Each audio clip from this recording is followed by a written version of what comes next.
चलो नमस्कार विद्यार्थी मित्रांनो, this is Sabir Patel sir here. Welcome to Endor English academy's online platform. आज के इस वीडियो की लेक्चर के अंदर हम लोग क्या करने वाले, girls boys passive voice of future perfect tense देखने वाले। Let's see girls boys, examples are totally exam oriented रहेंगे, सो लास्ट तक वीडियो जरूर देखिए।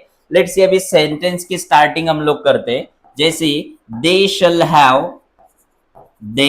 shall have purchased a bus। Okay, अभी सेंटेंस है आप लोगों के सामने, they shall have purchased a bus। so girls boys, while you are changing active to passive, let's see what is they is your subject, shall have यहां पर आप लोगों का क्या रहेगा, हेल्पिंग वर्ब रहेगा, और परचेस आप लोगों का क्या बन गया, इधर V3 बन गया, थर्ड फॉर्म ऑफ वर्ब, और अ बस क्या बन गई आप लोगों की, ऑब्जेक्ट। जब आप लोग एक्टिव वॉइस का चेंजेस पॅसिव्ह वॉइस करेंगे, ओके, ऍक्टिव्ह वॉइसचा चेंजेस पॅसिव्ह वॉइस करत असताना गर्ल्स बॉयज आपण काय करतो, इथं आपण पहिले जे आहे वाक्याची स्टार्टिंग आपण ऑब्जेक्ट न करतो। फॉर्म्युला बघा इकडं, म्हणजे फॉर्म्युला असा असतो, वाक्याची सेंटेन्सची स्टार्टिंग आपण ऑब्जेक्ट न करतो। मग याच्यात ऑब्जेक्ट काय ओळखा बरं का, काय ऑब्जेक्ट आहे या सेंटेन्स मध्ये, अ बस। मग आपण काय करणार, अ बस न पहिले वाक्याची सुरुवात करून घेणार। ठीक आहे, इथपर्यंत कोणाला अडचण असेल तर सांगा फटाफट। काय काय याच्यात अ बस लिहिलं, मग त्याच्यानंतर फॉर्म्युला काय सांगतो बघा। आता ऑब्जेक्ट झालं का मग एक तर विल हॅव राईट करा किंवा शल हॅव राईट करा। मग दोघांपैकी काय राईट करणार, विल हॅव राईट करणार का शल हॅव राईट करणार, सांगा बरं का गर्ल्स बॉयज। हे बघा, सिंग्युलर नाउन असेल तर विल हॅव वापरा, किंवा प्लुरल नाउन असेल तर शल हॅव वापरा। ओके, जर तिथं त्यांनी ऑप्शन दिलं नसेल तर कंपल्सरी तुम्ही विल हॅव वापरू शकता। ओके, म्हणजे याच्यात जर कन्फ्युजन असेल तर तुम्ही सगळीकडे विल हॅव यूज करू शकतात। तर बाळांनो लक्षात ठेवा, सिंग्युलर नाउन साठी काय यूज करणार, विल हॅव, प्लुरल नाउन साठी काय यूज करणार, शल हॅव। मग बस सिंग्युलर है का प्लुरल है, सांगा बरं का। एक है या बहुत सारे यहाँ पर, yes, is it in one quantity, so that's why we are using here will have. तो यहां पर आ जाएगा girls boys will have, a bus will have. Okay, then after that further rule क्या रहेगा हम लोगों का, एचवी राइट करने के बाद हम लोग राइट करेंगे इधर बिन। काय लिहिणार गर्ल्स बॉयज, इथं बिन लिहिणार। मग इथं आपण ऍड करणार आहे नवीन बिन।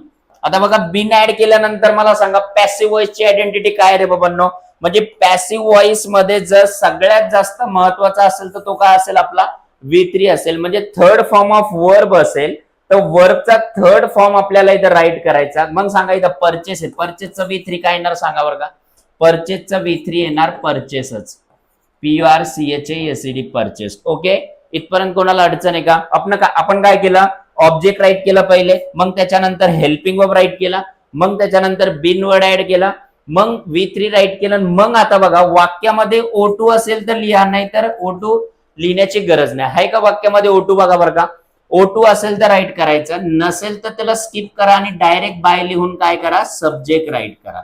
Okay, got it all of you, इथपर्यंत कोणाला अडचण। मग मला सांगा, परचेसच्या नंतर O2 आहे का इकडं, नाहीये, मग आपण काय करणार, द्यायचं तिकडं काय करणार, डायरेक्ट बाय देम चेंजेस करणार। समजतंय का आपण चेंजेस कसा करतोय, म्हणजे आपण काय करतोय इथं पूर्ण चेंजेस, हे जे फॉर्म्युला होता वरचा, हा जो आहे सब्जेक्ट प्लस विल, हा ऍक्टिव्ह व्हॉइसचा फॉर्म्युला आहे। कशाचा आहे, ऍक्टिव्ह व्हॉइस, त्याचा चेंजेस करतानाचा फॉर्म्युला हा आहे पॅसिव्ह व्हॉइस मध्ये। Okay, object plus will have plus shall have, been plus V3 plus O2 plus by subject. Okay, got it all of you, म्हणजे तुम्हाला हे समजायला पाहिजे। याच्यात काही अडचण आहे का सांगा बरं का, any doubt girls boys in it.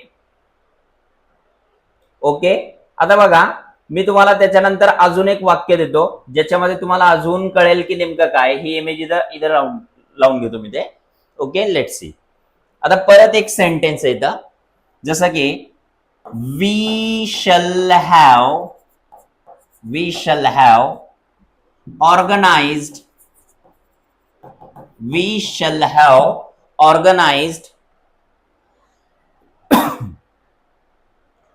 a blood donation camp। आता बघा गर्ल्स बॉयज, मी इथे एक सेंटेन्स राईट केला आणि आपल्याला याला कशात चेंजेस करायचा आहे, पॅसिव्ह व्हॉइस मध्ये चेंजेस करायचा। ओके, आता पॅसिव्ह व्हॉइस मध्ये चेंजेस करताना आपला फॉर्म्युला काय रे बाबांनो, इकडे बघा बरं का, हा काय आपला हा फॉर्म्युला, म्हणजे फॉर्म्युला काय सांगतो इकडे, पहिले ऑब्जेक्ट राईट करा, ओके, मग काय याच्यात ऑब्जेक्ट पहिले आपण ओळखून घेऊ काय काय दिलेलं आहे. आता मला सांगा वी काय इथं तुमचं we is your what subject झाला वी. त्याच्यानंतर शल हॅव काय झाला तुमचा हेल्पिंग वर्ब झाला. त्याच्यानंतर ऑर्गनाइज काय झाला V3 झाला थर्ड फॉर्म ऑफ वर्ब. त्याच्यानंतर उरलेला भाग काय झाला गर्ल्स बॉईज तुमचा ऑब्जेक्ट झाला. मग मला सांगा S plus HV plus V3 plus object हा कशाचा फॉर्म्युला आहे फ्युचर परफेक्ट टेन्स. आणि आपल्याला चेंजेस कशात करायचंय गर्ल्स बॉईज त्याचा चेंजेस करायचं आपल्याला. ओके, त्याचा चेंजेस करायचंय आपल्याला पॅसिव्ह व्हॉइस मध्ये. तर पॅसिव्ह व्हॉइस मध्ये चेंजेस करत असताना आपण सर्वप्रथम कशाने स्टार्टिंग करतो सेंटेन्सची ऑब्जेक्ट ना. मग ऑब्जेक्ट काय इथं अ ब्लड डोनेशन कॅम्प. सिंगल आहे का डबल आहे यस ऑफकोर्स तो काय सिंगल आहे. मग मी इथं राईट करतो अ ब्लड डोनेशन कॅम्प. ओके, इथपर्यंत कोणाला अडचण. मग त्याच्यानंतर काय करणार आपण हेल्पिंग वर्ब राईट करणार. मला सांगा हेल्पिंग वर्ब सिंग्युलर आहे का प्लुरल आहे इथं विल हॅव येणार का शल हॅव येणार इथं. आता ब्लड डोनेशन कॅम्प एकच कॅम्प ऑर्गनाइज करतोय म्हणून इथं काय येणार गर्ल्स बॉईज माहितीये का येस व्हेरी नाईस काय येणार इथं विल हॅव. मग आता सांगा विल हॅवच्या नंतर काय येणार इथं. आता आपला वर्ब ऍक्टिव्ह टू पॅसिव्ह जात असताना आपला फॉर्म्युला काय आहे की बाबा जो काही वर्ब असेल त्याचं थर्ड फॉर्म राईट करतो आपण. मग इथं थर्ड फॉर्म काय येणार अभी बताओ आप लोग ऑर्गेनाइज का थर्ड फॉर्म क्या आएगा यहाँ पर yes what it is organised. वही रहेगा सेम रहेगा परफेक्ट टेंस की स्ट्रक्चर होने की वजह से ये सेंटेंस में ऑर्गेनाइज ही रहेगा. ओके, ऑर्गनाइज झाल्यानंतर मग O2 एका वाक्यामध्ये ओळखा बरं का. बघा बरं का O2 आहे का वाक्यामध्ये आपल्या वाक्यामध्ये जर O2 नसेल तर मग डायरेक्ट काय करणार त्याला स्किप करणार आणि जो सब्जेक्ट आहे त्या सब्जेक्टचं चेंजेस करून लिहिणार. मग वीचा चेंजेस इकडे काय होणार बाय अस. आता काही जणांना असा प्रश्न आहे सर इथं बाय अस कसं केलं. तर बाबांनो आपला पहिला व्हिडिओ बनेल ऍक्टिव्ह टू पॅसिव्ह मध्ये ज्याच्यामध्ये आपण बेसिक सांगितलं की ऍक्टिव्ह टू पॅसिव्ह जात असताना काय काय चेंजेस करणार. ओके, काही डाऊट आहे मग याच्यामध्ये. चलो अजून एक वाक्य घेऊ आपण तुमच्या म्हणजे अजून क्लिअर होईल. बघा जसं की he will have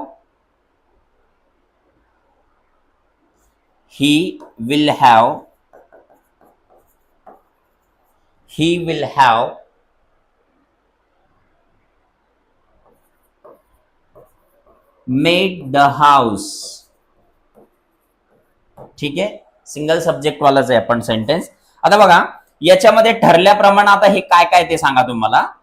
आता गर्ल्स बॉईज मला तुम्ही सांगा की याच्यामध्ये ही काय आपलं ही आपलं सब्जेक्ट आहे.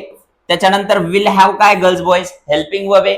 त्याच्यानंतर मेड काय तुमचा V1 V2 V3 yes it is what V3 third form of verb. आणि मला सांगा मग उरलेला भाग काय झाला तुमचा ऑब्जेक्ट झाला. मग आपला रोल काय सांगतो ऍक्टिव्ह टू पॅसिव्ह चेंजेस करायचं असताना आपण काय करतो पहिले म्हणजे हा जो सब्जेक्ट आहे आणि हा जो ऑब्जेक्ट आहे या दोघांमध्ये जागा काय होते अल्टर चेंज होते. मग इथं काय येणार द हाऊस येणार.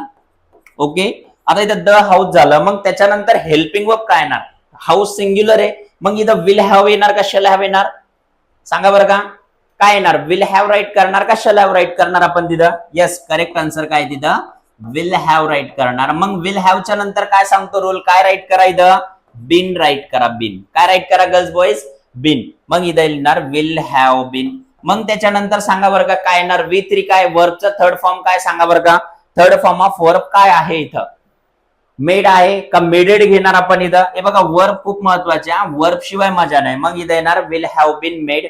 मग त्याच्यानंतर काय येणार गर्ल्स बॉईज डायरेक्ट आपण सब्जेक्टचा त्या ठिकाणी चेंजेस करून राईट करणार. जसं इथं ही आहे तिकडे जाऊन होणार हे बाय हिम होणार. Got it all of you.